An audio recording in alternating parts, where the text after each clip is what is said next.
Risa Nilamsari Putri dengan dua rekan saya. Yang pertama Zafira Amalia Fanti dan yang kedua Riza Agustina. Di sini kami akan menjelaskan mengenai menyusun cerita lisan dari sebuah folklore. Jika kita membahas mengenai menyusun cerita lisan, maka bisa dibilang kita harus mengubah bentuk lisan menjadi sebuah tulisan. Sebenarnya itu tidak semudah apa yang kita bayangkan. Karena pada faktanya pada saat ini, jika kita mengubah bentuk sebuah lisan menjadi sebuah tulisan, masih ada beberapa metode yang banyak diperdebatkan oleh beberapa ahli akan mana metode yang paling tepat digunakan. Misal saja dalam contoh kasus kita kali ini adalah bagaimana kita menyusun cerita lisan yaitu folklore, mengubahnya menjadi sebuah bentuk prosa. Ada beberapa jurnal dari beberapa ahli sendiri yang masih mendebatkan mengenai metode apa yang paling cocok digunakan. Bahkan untuk kalangan di bawah kita, yaitu untuk usia SD sampai SMA sendiri, ada banyak metode yang dianggap paling unggul bagi mereka. Misal saja seperti milik dari jurnal dari yang telah ditulis oleh Hastudi dan kawan-kawannya dengan berjudul The Affection of ED Model Acid with Animation Film in the Learning of Written Folklore of Grade 4 Student, di mana mengatakan bahwasanya saat menulis sebuah folklore atau menulis cerita lisan, maka akan lebih baik menggunakan metode STAD atau bisa atau dengan kata lain dengan metode grup, di mana dalam hal ini menurut Hastudi metode grup yang dimaksud adalah dalam grup tersebut mereka akan saling mengisi cerita kekosongan yang bagi mereka ada kekurangan masing-masing. Jadi setiap siswa menuliskan cerita lalu dikumpulkan menjadi satu dan melengkapinya satu sama lain dan menjadi sebuah cerita yang padu. Berbeda dari pendapat yang dikatakan oleh Hastudi, penelitian yang pernah dilakukan oleh Nur Sitawati dan kawan-kawannya mengatakan bahwasanya metode Think, Talk, Write adalah yang paling baik dibandingkan metode yang lainnya. Karena bagi mereka pada saat untuk mengembangkan daya tulis mereka atau kemampuan tulis mereka dalam mengolah sebuah folklore lisan akan lebih baik jika menggunakan metode Think, Talk, Write. Dari jika kita melihat dua jurnal yang pernah ditulis oleh dua peneliti yang telah saya sebutkan sendiri, sebenarnya bisa dikatakan mereka bukan salah dan juga bukan benar, karena masing-masing metode yang mereka sebutkan itu sendiri ada kelebihan dan juga kekurangan masing-masing. Tetapi jika kita teliti lebih dalam lagi, sebenarnya jika kita merujuk dan menggunakan pedoman pada buku yang pernah dituliskan oleh Tristan Rohmawan yang diterbitkan pada tahun 2019, maka sebenarnya dari dua metode itu saja ada beberapa kesamaan dengan apa yang pernah dituliskan oleh Tristan Rohmawan dalam bukunya. Menurut buku yang pernah dituliskan oleh Tristan Rohmawan sendiri, disebutkan bahwasanya sebelum kita menyusun cerita lisan, maka ada beberapa hal yang perlu diperhatikan. Yang pertama adalah kita perlu melakukan penelitian tentu saja, karena jika kita menulis folklore hanya dengan satu sudut pandang saja, maka itu sama saja dengan bohong, karena dari berbagai macam sudut pandang yang kita peroleh dari penelitian, maka akan didapatkan sebuah cerita folklore yang memiliki pandangan yang objektif. Tentu saja, sebelum kita melakukan sebuah penelitian, maka diharapkan kita harus membuat sebuah persiapan terlebih dahulu. Apa saja persiapan yang perlu diperhatikan? Pada buku yang tertulis oleh Tristan Rohmawan, ada 3 yang bisa saya simpulkan sebelum kita memulai sebuah penelitian untuk menyusun sebuah cerita lisan. Yang pertama adalah kita harus menentukan rumusan masalah. Karena dari rumusan masalah inilah kita akan menemukan titik fokus apa yang harus kita tuju pada cerita yang akan kita susun nantinya. Dan bisa dikatakan dengan begitu pembahasan yang nantinya kita tulis pada sebuah folklore lisan sebelumnya itu tidak meluber atau tidak merambat ke hal yang tidak penting. Itu adalah salah satu kegunaan rumusan masalah. Apa yang dikatakan oleh Tristan Romawan pada bukunya yang diterbitkan pada tahun 2019 pada halaman 43, hal ini sepadan dengan apa yang dikatakan oleh Nur Sitawati, di mana pada penelitian dilakukan oleh Nur Sitawati di mana mereka menganggap bahwasannya metode think, talk, write adalah metode yang paling tepat, karena jika kita melihat, karena bagi mereka metode yang pertama adalah think, yaitu berpikir, maka sama saja kita harus memikirkan apa langkah pertama, apa yang kita fokuskan pada masalah, pada folklore yang nantinya kita akan tulis menjadi sebuah tulisan, yaitu prosa. Dan juga hal ini juga sepadan apa yang pernah dikatakan oleh Hastuti, di mana menurutnya cakupan materi adalah hal yang perlu disiapkan terlebih dahulu. Maka ini sama saja kita dapat menginterpretasikannya bahwasanya rumusan masalah adalah hal yang paling pertama yang harus kita perlukan. Lalu hal kedua yang perlu kita lakukan adalah mempersiapkan penelitian atau bisa dikatakan pra penelitian.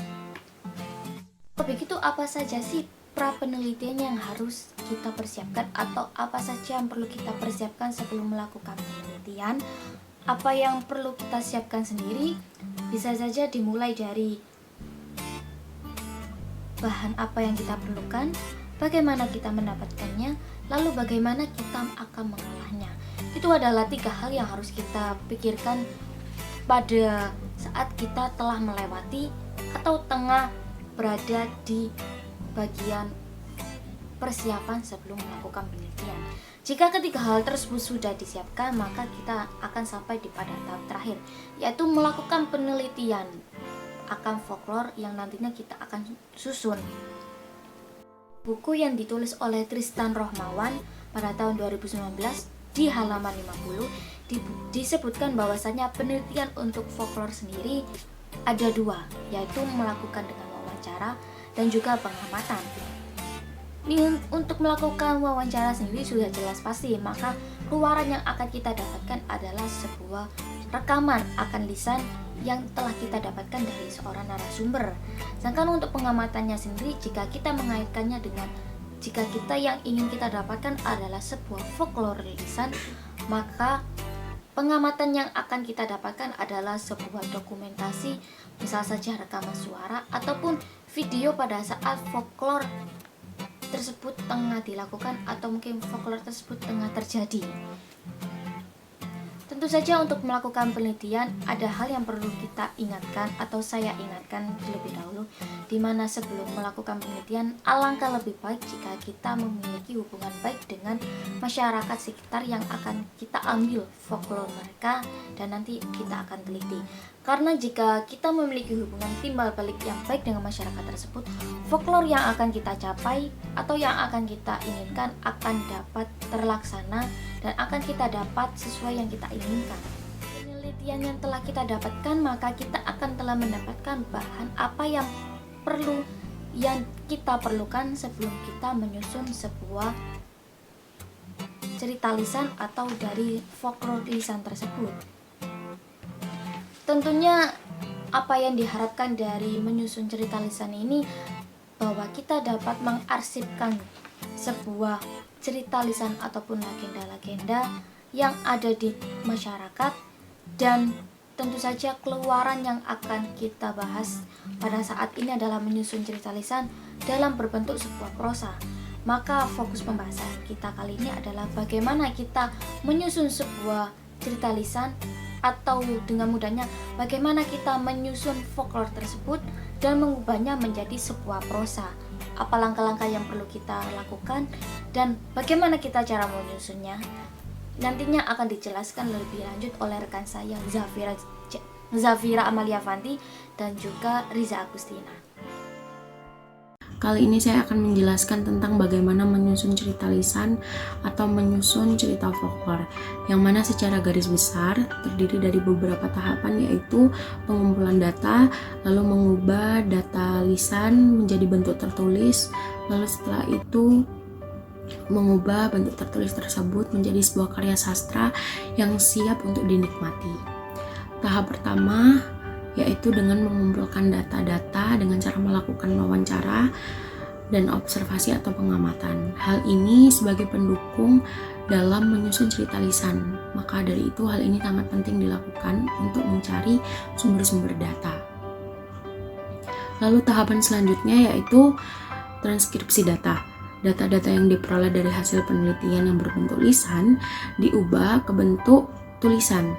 Bentuk tulisan dari hasil wawancara atau pengamatan diperoleh berupa rekaman atau video yang mana dibantu dengan alat rekam seperti gawai atau kamera. Hal itulah yang disebut dengan transkripsi data. Akan lebih baik jika peneliti segera melakukan proses transkripsi karena mengingat bahwa ingatan tentang pengamatan dan wawancaranya masih kuat.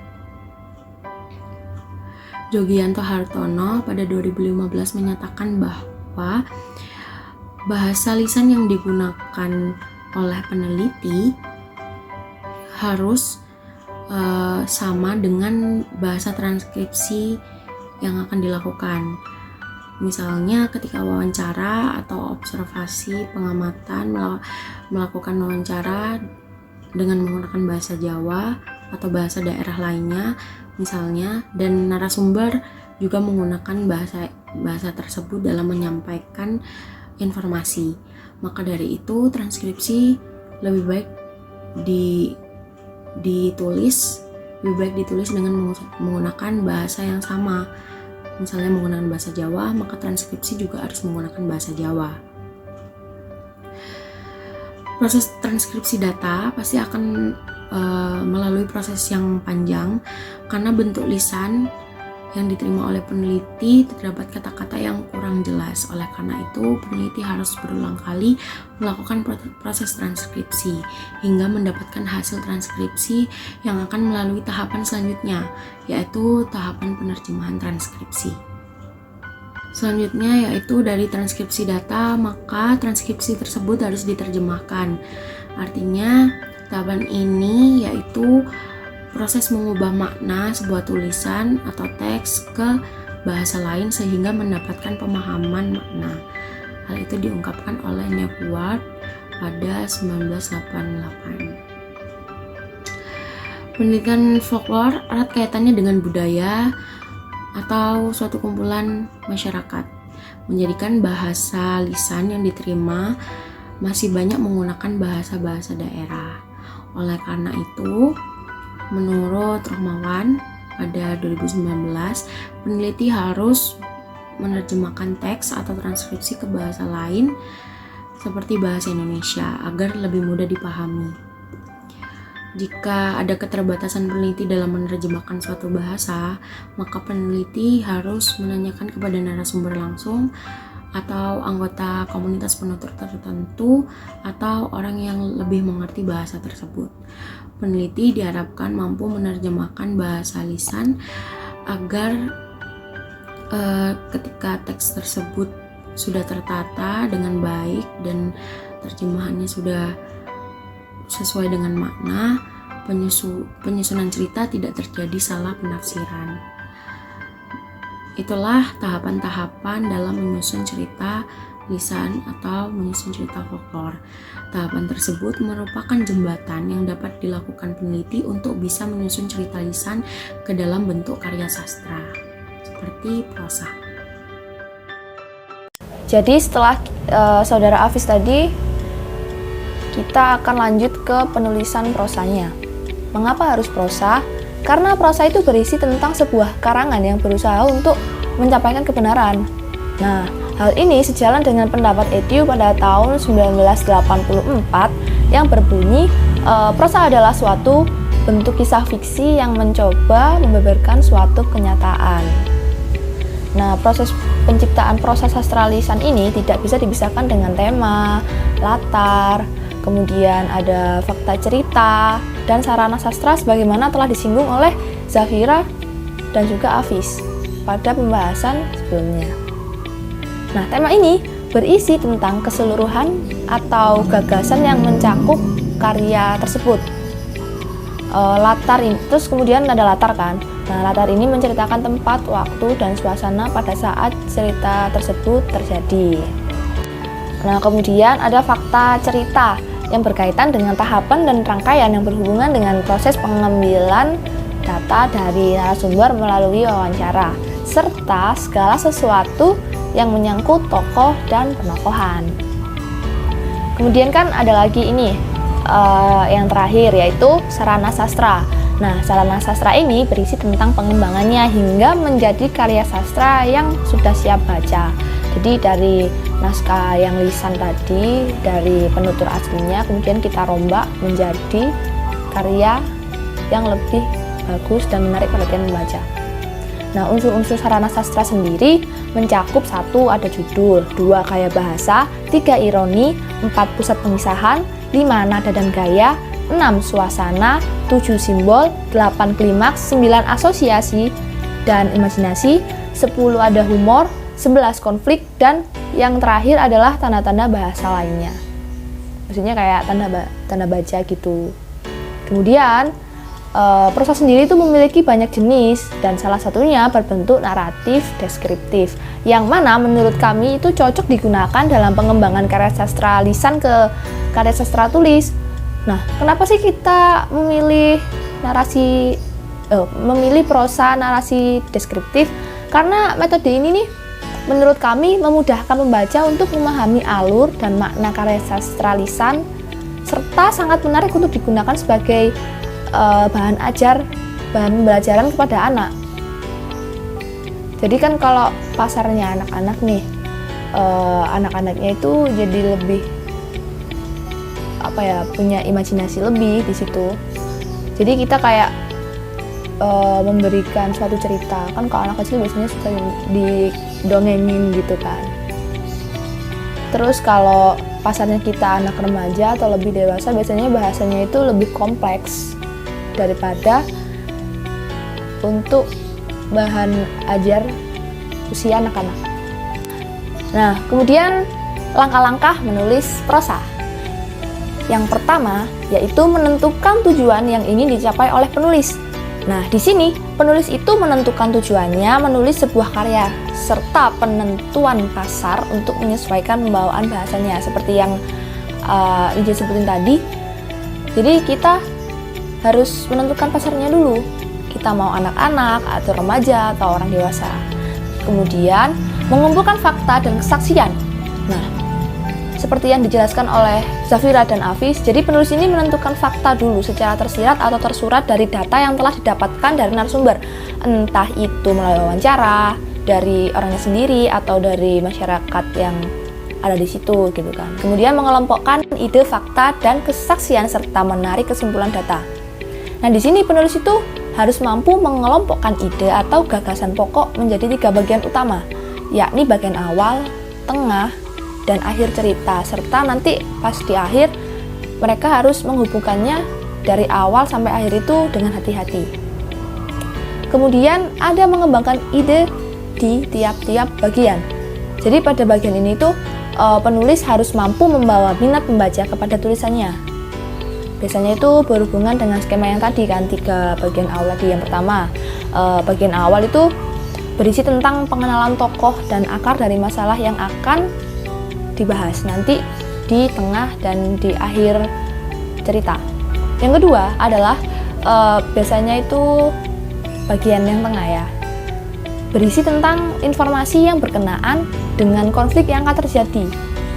Kemudian yang terakhir yaitu akhir cerita.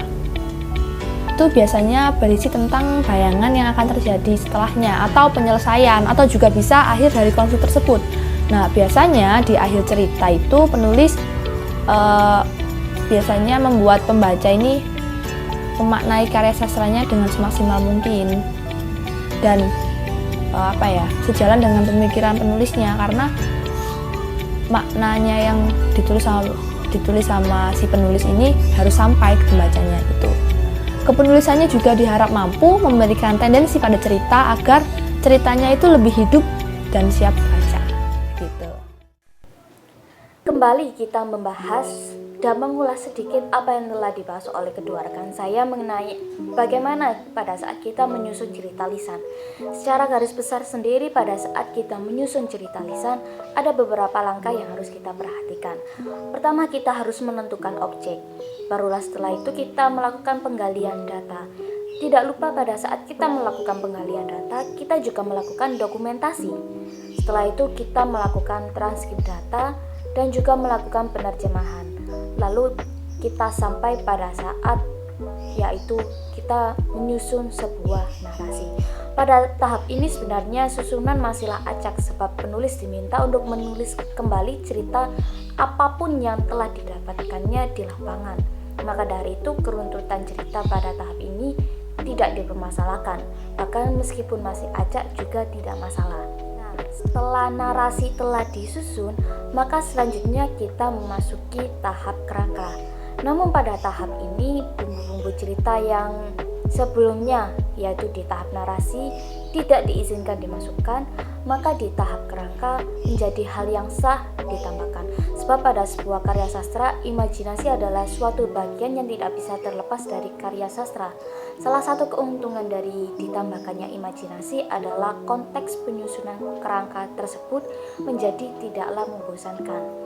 Ada hal yang perlu diperhatikan pada saat menyusun kerangka, yaitu keruntutan cerita. Meski pada saat kerangka kita hanya menuliskan garis besar dari awal hingga akhir, namun keruntutan cerita menjadi hal yang perlu kita tekankan meskipun kita juga memasukkan imajinasi ke dalamnya. Setelah menulis kerangka karangan, maka tahapan selanjutnya adalah penarasian. Penarasian artinya mengurutkan serangkaian peristiwa atau tindakan yang disusun menurut urutan waktu kejadian. Penarasian atau menulis narasi dibagi atas dua jenis, yaitu yang pertama narasi ekspositoris dan narasi sugestif.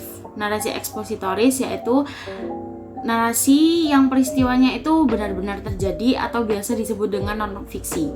Sementara narasi sugestif yaitu peristiwa yang berupa hayalan atau biasa disebut dengan fiksi.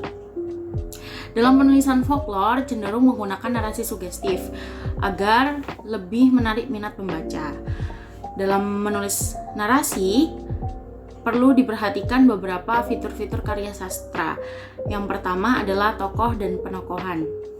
Tokoh sendiri adalah pemeran penting untuk menghadirkan konflik yang sesuai dengan karakter yang telah dirancang oleh penulis. Sementara penokohan adalah bagaimana penulis atau pengarang itu menggambarkan siapa tokoh tersebut, bagaimana sifatnya, bagaimana ciri fisiknya, tingkah lakunya, dan bagaimana penempatannya dalam sebuah cerita sehingga memberikan gambaran jelas kepada pembaca.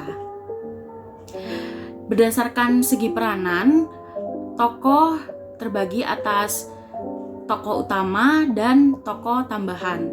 Tokoh utama artinya tokoh tersebut sering diceritakan atau ikut andil dalam setiap kejadian dalam cerita. Dan tokoh tambahan yaitu tokoh sebagai pelengkap atau figuran. Sementara berdasarkan penampilan, tokoh terbagi atas tokoh protagonis, antagonis, dan tritagonis. Tokoh protagonis artinya tokoh yang memiliki sifat atau watak yang baik. Tokoh antagonis, tokoh yang memiliki watak atau sifat yang buruk, dan tokoh tritagonis artinya tokoh tersebut memiliki watak atau sifat yang bijaksana serta bertugas untuk menjadi penengah dalam sebuah cerita. Sementara berdasarkan perwatakan, tokoh dibagi menjadi tokoh sederhana dan tokoh bulat.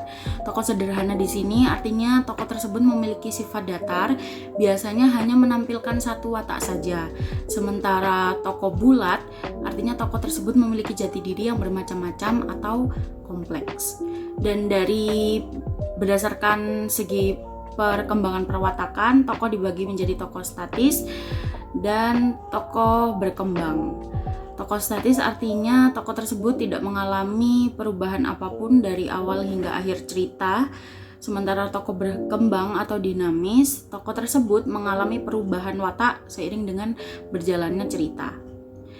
Selanjutnya berdasarkan pencerminan tokoh, tokoh dibagi menjadi tokoh tipikal, yaitu tokoh yang berperan sebagai tokoh golongan atas, dan Selanjutnya adalah tokoh netral, yaitu tokoh yang menggambarkan masyarakat dalam kehidupan sehari-hari. Nah, kemudian ada sudut pandang. Nah, sudut pandang adalah cara pengarang dalam menyampaikan dan mengemukakan gagasannya dalam cerita yang disusun. Sudut pandang ini terbagi menjadi 3 jenis, yaitu yang pertama sudut pandang persona pertama. Nah, di sini pengarang ini menceritakan atau memisahkan tokohnya dengan pronomina persona pertama. Contohnya pakai pronomina aku dan saya. Nah, yang kedua ada sudut pandang persona kedua, yaitu pengarangnya di sini menceritakan tokoh dengan menggunakan pronomina persona kedua, yaitu kamu, Anda, kalian. Kemudian yang terakhir ada sudut pandang persona ketiga, yaitu menampilkan tokoh dengan menggunakan pronomina persona ketiga seperti mereka dan dia. Kemudian ada plot dan alur. Nah, plot di sini adalah urutan kejadian dalam suatu cerita yang menghubungkan sebab akibat antara peristiwa yang satu dengan peristiwa yang lain secara kompleks, serta bersifat misterius sehingga mengandung unsur kejutan atau surprise gitu ya, dan dapat dipercaya atau sesuai logika. Kemudian meningkatkan rasa ingin tahu daripada pembaca dan memiliki keterkaitan antara cerita. Jadi ada satu kesatuannya gitu. Kemudian, alur merupakan rangkaian peristiwa yang dapat menggerakkan jalan cerita melalui beberapa tahapan, yaitu yang pertama, tahap pengenalan, berupa pengenalan tokoh dan latar cerita. Kemudian ada tahap pemunculan konflik, yaitu menunjukkan adanya konflik atau pertentangan yang terjadi dalam cerita ini. Kemudian ada komplikasi, yaitu menunjukkan konflik yang terjadi semakin rumit menuju puncaknya, jalannya prosesnya ya. Nah, kemudian ada klimaks. Nah, ini puncak ketegangan konfliknya. Yang kelima ada peleraian, yaitu konfliknya ini sudah mengarah kepada penyelesaian, dan yang terakhir ada penyelesaian yang menunjukkan akhir dari cerita. Kemudian terdapat beberapa jenis alur untuk dapat menyajikan bagaimana urutan-urutan peristiwa dalam sebuah cerita. Yang pertama ada alur maju atau progresi. Nah, jadi ini urut ya dari pengenalan hingga tahap penyelesaian nggak diacak gitu. Yang kedua ada alur mundur. Nah, alur mundur ini menyajikan cerita nggak urut dan berkebalikan dengan alur maju. Dari akhir sampai ke awal. Nah, kemudian ada alur maju mundur. Nah, biasanya alur maju mundur ini menceritakannya itu dari banat pengenalan bisa, atau dari ending cerita juga bisa. Biasanya mengandung cerita tentang flashback atau kembali ke masa lalu, misalnya gitu. Perbedaan plot dan alur itu apa sih? Plot ini lebih ke jalan atau wadahnya sebuah cerita, sedangkan alur adalah cara distribusi ceritanya itu.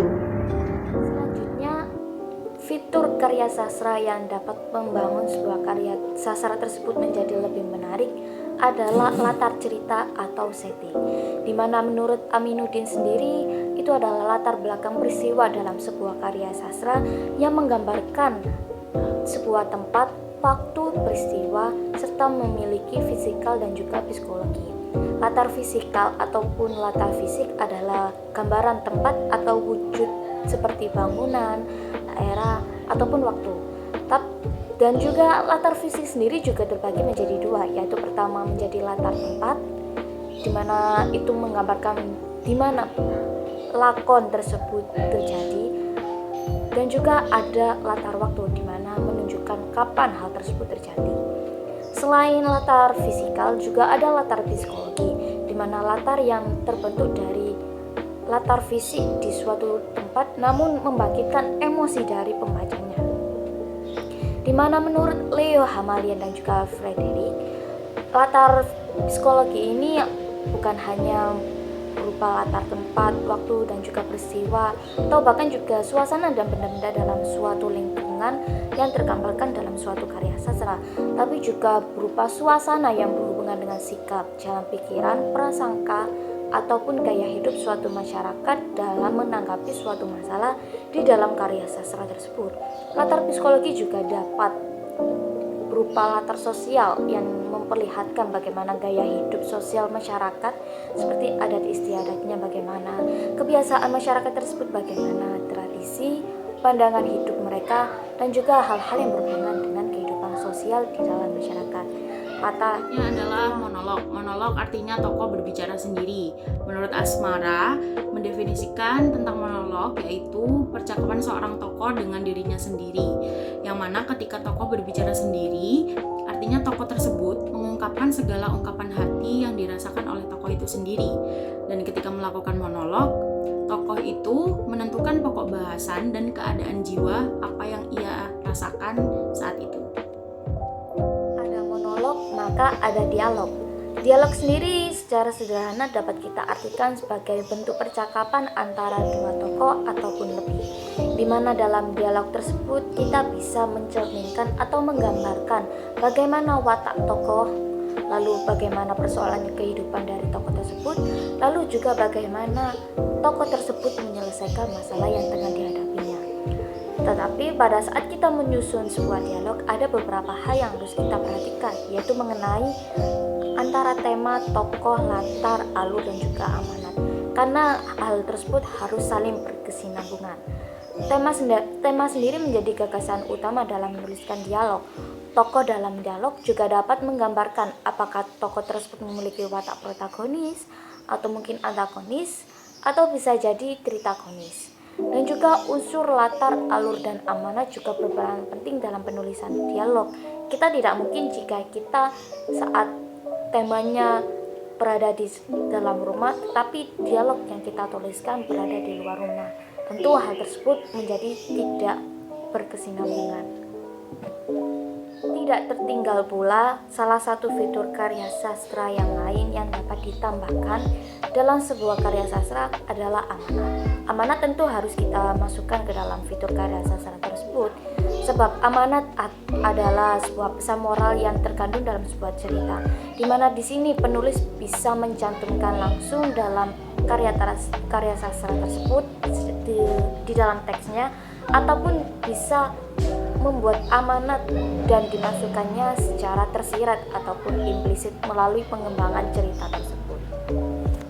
Kemudian adalah pembagian struktur dalam teks cerita folklore yang dibagi menjadi 6, yaitu yang pertama adalah abstrak. Nah, abstrak ini adalah ringkasan atau inti cerita yang terletak di awal teks. Biasanya ditulis sebagai gambaran awal dari cerita yang dikisahkan. Nah, penulisannya berbeda ya di tiap jenjang pendidikan, namun kerap kali ditemui pada jenjang SMA. Biasanya di tingkat SD SMP itu nggak ada. Kemudian melalui abstrak ini akan ada proses penonjolan hal atau kasus yang akan dibahas di dalam teks. Kedua ada orientasi atau pengenalan tokoh, latar waktu, tempat, suasana pada awal cerita. Biasanya akan ditulis secara detail permasalahan apa yang menjadi latar belakang terjadinya suatu kasus dalam teks itu. Kemudian yang ketiga ada komplikasi, yaitu bagian yang menuliskan tentang masalah yang timbul akibat pergesekan antar tokoh. Nah, penulisan komplikasi ini harus dengan penataannya yang baik agar puncak permasalahannya tidak menimbulkan kesan biasa saja dalam benak pembaca. Kemudian ada evaluasi. Nah, ini berisi tentang konflik yang mulai menurun ya ketegangannya.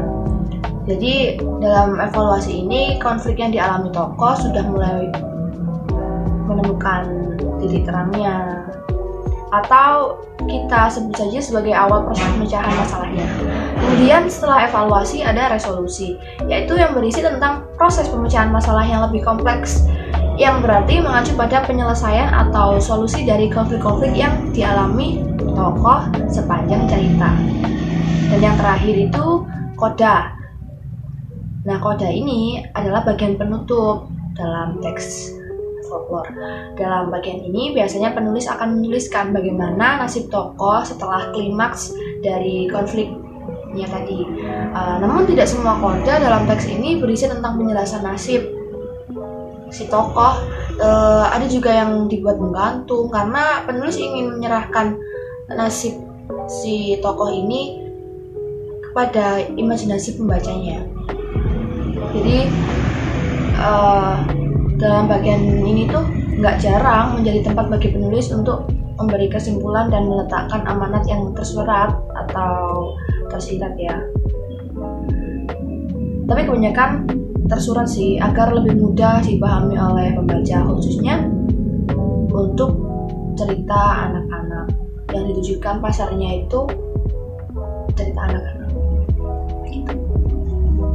Penyusunan cerita folklore pada dasarnya dapat dilakukan mulai dari jenjang sekolah dasar hingga pendidikan tinggi, yang mana ketika dilakukan pada tingkatan sekolah dasar, peserta didik diharapkan dapat menyusun cerita folklore dengan tahapan-tahapan yang sederhana.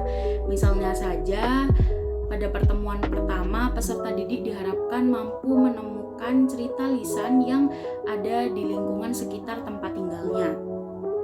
Lalu selanjutnya, peserta didik juga diharapkan mampu menyusun daftar-daftar pertanyaan sederhana seperti 5W dan 1H, apa, di mana, kapan, siapa, mengapa, dan bagaimana. Setelah itu, peserta didik diberikan tugas rumah atau pekerjaan rumah untuk melakukan wawancara kepada masyarakat sekitar. Melakukan wawancara ini dibimbing oleh orang tua, dibantu oleh orang tua. Lalu wawancaranya direkam menggunakan alat rekam atau pembuatan video juga bisa, atau melalui rekaman suara juga bisa.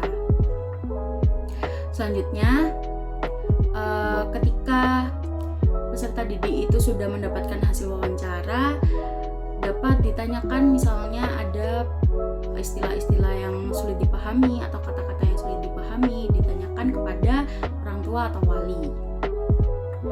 Pada pertemuan kedua, setelah melakukan wawancara, peserta didik diharapkan dapat mengembangkan cerita sesuai dengan hasil wawancara. Sebagai guru atau pendidik, guru juga diharapkan mampu membimbing dan mengarahkan peserta didik dalam mengurutkan alur cerita. Setelah itu, peserta didik juga diarahkan untuk membuat cerita pendek berdasarkan imajinasi mereka.